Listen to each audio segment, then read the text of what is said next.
Hey friends, today we're going to look at a man we know relatively nothing about. And while I'm only half kidding, I'll give you a short biography of Guido of Arezzo, but we'll look mainly at how he shaped music that we know today. And considering that the most fundamental aspects of our modern notation system were, if not invented, at least synthesized and popularized by this mystery man, that's quite a bit. So let's jump right in. What we know about Guido of Arezzo comes mainly from two of his four major pieces of writing. One was a letter to fellow Benedictine monk and music teacher Brother Michael, and one is the dedication of his treatise on musical practice. Two pieces of writing, a lot of empty holes. What we do know about Guido is that he was born in 992-ish in Italy and that he became a monk, and luckily enough for us, he was also a music scholar, theorist, and pedagogue who revolutionized music education. Prior to Guido's innovations, choir boys could spend weeks learning just one plain chant, and that's because they learned it by hearing and then copying notes played off a single string wooden instrument called a monochord. Fitting name. As you can imagine, this took for freaking ever. I mean, can you imagine sitting down at a piano and trying to play an entire piece with just one finger? Guido was not a fan of the system, calling it a childish good for beginners, but very bad for those who continue further, and I think we'd all agree. So, how did he change this? Let's find out. His first innovation is the codification of a hexachord system. So a hexachord is a 6-note segment of notes with a semitone, or for you non-Brits out there, a half step, in between the third and fourth pitches and a tone separating the rest of them. So this pattern of tone, tone, semitone, tone, tone allowed singers to understand and find the hexachord based on the location of the semitone, and then from there they could understand the intervals between all of their notes without having to hear them, which eliminates days worth of work. What's more is that all these hexachords overlapped, so you could transfer from one to another fairly easily. So if the range of a chant exceeded its original hexachord, singers could still understand the intervals.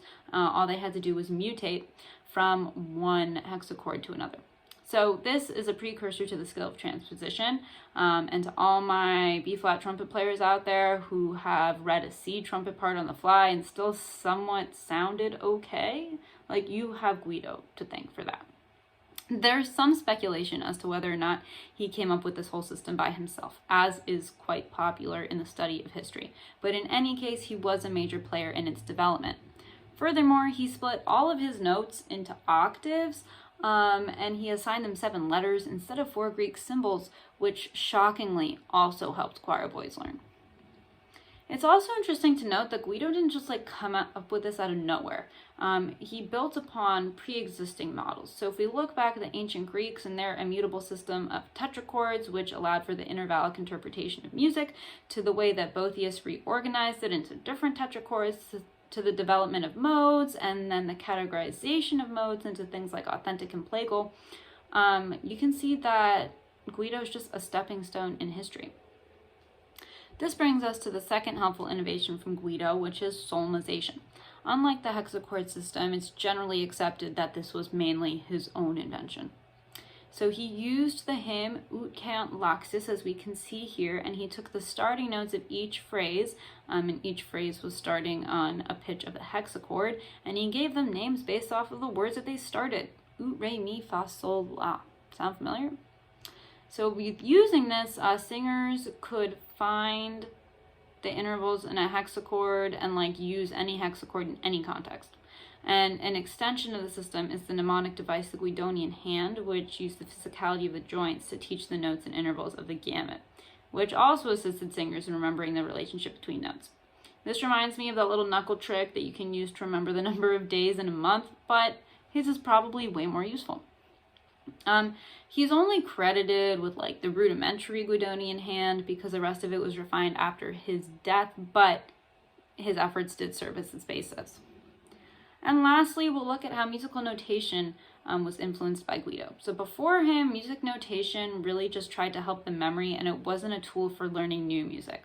In fact, early medieval manuscripts didn't even have any music notation in it. In the 8th and 9th centuries, lines were added above text to show the contour of the music, and eventually little dots called names were placed in reference to an imaginary line adding more detail, but all of these things just lacked concrete pitches. So you could sing generally the same thing, but there was no guarantee that it would be the same thing every time. So Guido fixed this by putting names on a 4-line staff, with each line being a third apart, with either a clef at the beginning showing which line was C or F, or he used a color, yellow for C and red for F. So the colors emphasized the half steps preceding them, and now singers could know exactly what pitches they were singing, and they could replicate it easily. Guido recorded all of these pedagogical tools in his writings, and Micrologist was the most famous. This treatise is special because up until this point, writing on music focused on its mathematical and philosophical content and not its teaching, which reminds me of how St. Augustine and the ancient Greeks wrote about music. However, Guido wanted to make music learning practical so that any intelligent and diligent person could learn chant. This drastically changed the way we interpreted musical learning, and we see this emphasis on ease of learning both in Martin Luther's compositions and madrigals.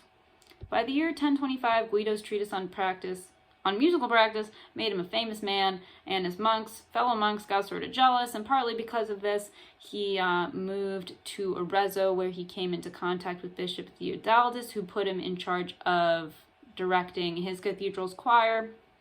And he got even more famous and got invited by Pope John the 19th to go to Rome and teach about his methods, but while he was there he got sick, moved back to Arezzo, settled in a monastery, and after that we don't really know. He probably died around 1050.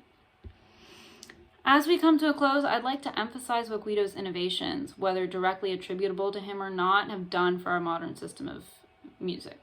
First, the overlapping hexachords gave us the clefs we have today, and it's the basis for our understanding of tonality. While the colors he implemented on the staff aren't used anymore, we can still see them like on the modern day harp. The strings C and F are both colored, and I know this because my roommate is a harp performance minor and we have a harp in our living room. His hexachords were built upon with chromatic pitches in a practice called musica ficta, and his solmization system is the basis for our modern day solfege, which interestingly enough wasn't developed until the 19th century by English music educator Sarah Grove, who wanted to be able to teach music without using notation. And then of course her system was built upon by the Hungarian scholar Kodai, and so just like there's a whole continuum. So the whole system makes sight singing possible, which in the context of oral theory recitations exams are not the most fun thing, but sight singing is a very useful skill for any musician. And it's important to note that the adoption of all his techniques did take time, but eventually became the standard that we essentially know today.